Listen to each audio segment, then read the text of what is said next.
চুপ চলে গেছে, সমস্যা নাই, ঘরে বসে থাক, অত রাজনীতিতে এটা আমরা হতে দিতে পারি না। যতক্ষণ পর্যন্ত এই কমিটিটা বাতিল হবে না ততক্ষণ পর্যন্ত আমরা রাজপথেই থাকব।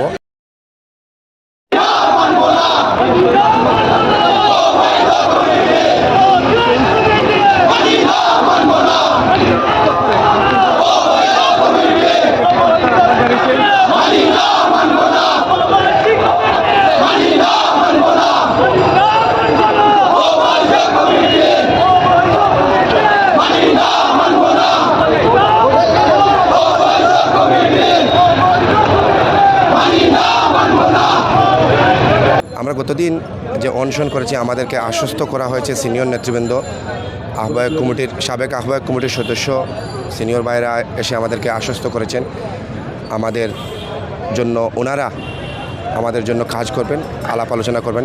আমরাও বিশ্বাস করেছি এবং এখনও বিশ্বাস করতেছি। ওনারা আমরা দেখতেছি, আমরা সবসময় জানতেছি, খোঁজখবর নিতেছি। ওনারা কেন্দ্র এবং সিনিয়র নেতৃবৃন্দ, জেলা মহানগর এবং সেন্ট্রালের নেতৃবৃন্দদের সাথে আলাপ আলোচনা করতেছেন।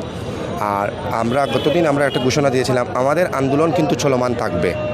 এজন্যই আজকে আমরা রাজপথ থেকে যাব না যতক্ষণ পর্যন্ত এই কমিটিটা বাতিল হবে না, ততক্ষণ পর্যন্ত আমরা রাজপথেই থাকব।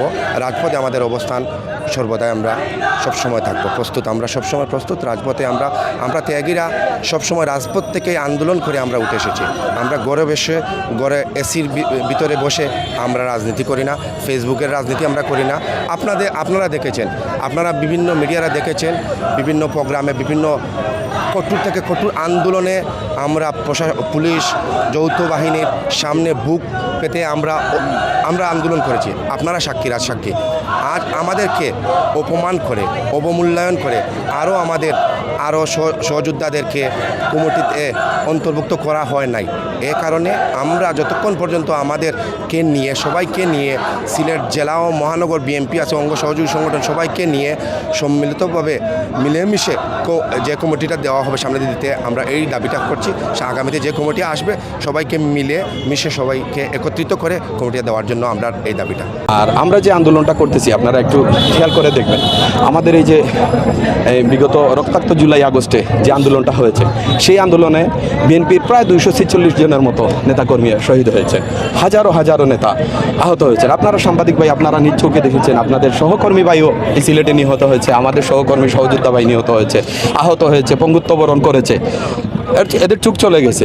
আজকে যদি আমরা এই আন্দোলন না করি, আমরা এই বৈষম্যের বিরুদ্ধে আন্দোলন না করি, বৈষম্য শব্দটি শুনলে হয়তো আপনি অতীতে চলে যেতে পারেন, অতীতে না, বাস্তবতা যেটা, যেহেতু আমাদের ত্যাগী কর্মীদের মূল্যায়ন না দিয়ে প্রবাসীদের দেওয়া হয়, অনুপ্রবেশকারীদের দেওয়া হয়, তাহলে নিশ্চয়ই এটা বৈষম্য। এই বৈষম্যের বিরুদ্ধে যদি আমরা রুখে না দাঁড়াই, তাহলে এই যে আমাদের ত্যাগী যে ভাইরা যারা চোখ হারিয়েছে, হাত হারিয়েছে, পা হারিয়েছে, সামনের যে স্বেচ্ছাসেবক দল কমিটি বলেন, ছাত্র দল কমিটি বলেন, অদূর ভবিষ্যতে যার যোগ্যতা অনুযায়ী যে স্থান পাওয়ার কথা আছে সে পাবে না। দেখবেন যে বলছে চুপ চলে গেছে, সমস্যা নাই, ঘরে বসে থাক, অত রাজনীতিতে এটা আমরা হতে দিতে পারি না। এই দেশের জন্য, এই মানুষের জন্য, এই দলের জন্য আনুগত্য প্রকাশ করেই এরা ওদের চোখ হারিয়েছে, হাত হারিয়েছে, পা হারিয়েছে। আমাদের এই আন্দোলন তাদেরকে নিয়ে, আমাদের আন্দোলন আমাদের যত ত্যাগীনতা কর্মী আছে তাদের যে প্রতি যে বৈষম্য করা হয়েছে, এরই ধারাবাহিকতা আমাদের এই আন্দোলন, এটা চলমান থাকবে ইনশাআল্লাহ।